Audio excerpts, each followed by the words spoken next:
Shalom bien-aimés dans le Seigneur, bienvenue dans cette tranche matinale intitulée 5 minutes pour bâtir sa foi. Alors nous sommes justement en train de parler sur les clés pour vivre l'accomplissement des promesses de Dieu. Hier nous avions parlé sur l'obéissance et aujourd'hui nous voulons parler sur savoir tirer profit de ces défis. Bien-aimés, dans la vie vous lancera toujours des défis. Vous savez, un homme de Dieu avait dit un jour, et j'ai beaucoup aimé cette pensée, il dit: il n'existe que 3 catégories d'hommes qui n'ont pas de problème dans la vie. Ceux qui ne sont pas nés, ceux qui ne font rien et ceux qui sont déjà morts. Eux n'ont pas de défis à relever. Mais pour tout celui qui a une activité, il faut relever les défis. À plus forte raison pour celui qui a des promesses de Dieu. Lorsque l'Éternel vous adresse ses promesses, les défis seront nombreux devant vous. Mais vous devez savoir tirer profit de vos défis. Une personne qui ne sait pas tirer profit de ses défis ne pourra pas non plus avancer. C'est pourquoi l'apôtre Paul dit: je puis tout par celui qui me fortifie. Vous savez, pour être fortifié, ça veut dire qu'à la base nous sommes faibles. Mais Dieu vient combler l'espace de notre faiblesse par sa force. C'est pourquoi dans Ephésiens 1, à partir du verset 19, l'apôtre Paul fait un jeu de mots entre puissance et force. Pourquoi? Parce que nous avons besoin de la force pour relever les défis. Les défis, il y en aura toujours. Vous savez, il y a des gens qui diront toujours: on verra. Si moi je ne suis plus là, on verra si l'église là va marcher. Si moi je ne suis pas là, on verra s'ils réussiront. Si moi je ne suis pas là, on verra si cette entreprise ira de l'avant. Si moi je le quitte, on verra s'il tiendra. Bien-aimé, j'aimerais te dire une chose. Ta vie dépendant de Dieu, tes promesses dépendent de Dieu et de toi. Alors relève les défis qui sont devant toi. Que les défis ne te fassent pas fléchir. La Bible déclare ceci: si tu luttes avec des hommes et qui te fatiguent, que feras-tu le jour où tu dois lutter avec les chevaux devant les rives orgueilleuses du Jourdain? Bien-aimé, il existera dans la vie les défis. Mais les défis, il faudra faire quoi? Il faut les relever.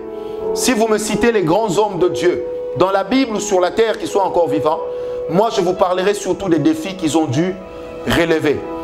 Est-ce que vous comprenez ce que c'était que pour Moïse d'aller affronter son ancien camarade, ou son ancien confrère, devenu pharaon dans l'entretemps? Bien-aimé, il connaissait la puissance de l'armée égyptienne. Mais Dieu lui dit: je serai avec toi. Par la verge, j'opérerai des miracles. Cela était suffisant pour que Moïse accepte de relever le défi. Bien-aimé, Josué a relevé les défis. Lorsque dans Josué 3, il devait traverser et il dit: voilà, de l'autre côté, il y a tel peuple, tel peuple. Bien-aimé, tous ceux qui ont relevé des défis dans leur vie sont entrés dans les annales des personnes avec lesquelles Dieu a travaillé. Revenus de l'espionnage, 10 personnes diront: non, ces gens sont géants, ils sont grands. À leurs yeux, nous n'étions que comme des sauterelles. Mais ce qu'eux oubliaient, c'est qu'une sauterelle n'a pas de taille parce qu'il vole. Et c'est là que Caleb va dire: non, ce peuple a beau être géant, puissant, mais si l'Éternel est avec nous, nous relèverons le défi et nous nous accaparerons de cette terre. Bien-aimés, des grands leaders, des personnes qui ont des grandes promesses avec Dieu, des précieuses promesses, sont d'abord des personnes qui doivent apprendre à relever les défis. Parce que les défis, il y en aura toujours. L'un des défis que Dieu donne souvent aux personnes qui marchent avec lui, c'est le défi de l'impossible, c'est le défi du vide. Ça veut dire que quelquefois le Seigneur vous demande de faire des choses pour lesquelles vous avez comme l'impression de poser des actes de folie. C'est ça, relever les défis. Bien-aimé, comment obéir à Dieu et relever le défi de bâtir une arche sur une terre sur laquelle il n'avait jamais plu? Non seulement qu'il faut croire, il faut obéir, mais en plus ça devient un défi dès lors que les gens se moquent de vous. Dès lors que les gens vous prennent pour un objet de raillerie. Bien-aimé, j'aimerais te dire à toi qui me suis, il est important que tu le saches. Sans défi, il n'y a pas de grandeur possible. Sans défi, il n'y a pas de puissance manifeste. Les grands ne sont pas ceux qui ont croisé leurs bras, mais ce sont d'abord ceux qui se sont levés et qui ont ainsi relevé les défis.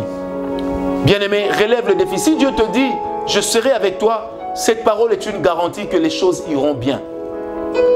Un jour, Agabius prend la ceinture de Paul, il dit: mais l'homme à qui appartient cette ceinture, s'il monte à Jérusalem, il mourra. Paul dit: si l'Éternel est avec moi et s'il me l'ordonne, j'irai à Jérusalem. Ça veut dire, nonobstant ce que tu dis, je poserai l'acte, je relèverai ce défi. Tu ne peux pas être un homme qui vit les promesses de Dieu si tu n'es pas un homme de défi. J'aimerais parler à quelqu'un de tout mon cœur. Vous savez, quand le Seigneur nous adresse des promesses, quand le Seigneur t'appelle au ministère, il te montre la gloire qui viendra. Mais il ne te montre pas toujours les péripéties par lesquelles tu passeras. Il ne te montrera pas toujours les trahisons que tu connaîtras. Il ne te montrera pas toujours les actes de déloyauté. Il ne te montrera pas toujours les hypocrisies qui seront autour de toi, les embarras dans lesquels tu te retrouveras. Mais une chose est vraie, il n'y a pas de grandeur sans trahison. Il n'y a pas de grandeur sans qu'il y ait à côté des personnes déloyales. Bien-aimé, j'aimerais te dire, la vie te lance aujourd'hui des défis. Relève-les. Car c'est derrière ces défis que se cache en réalité l'accomplissement des promesses de Dieu. Que Dieu te bénisse.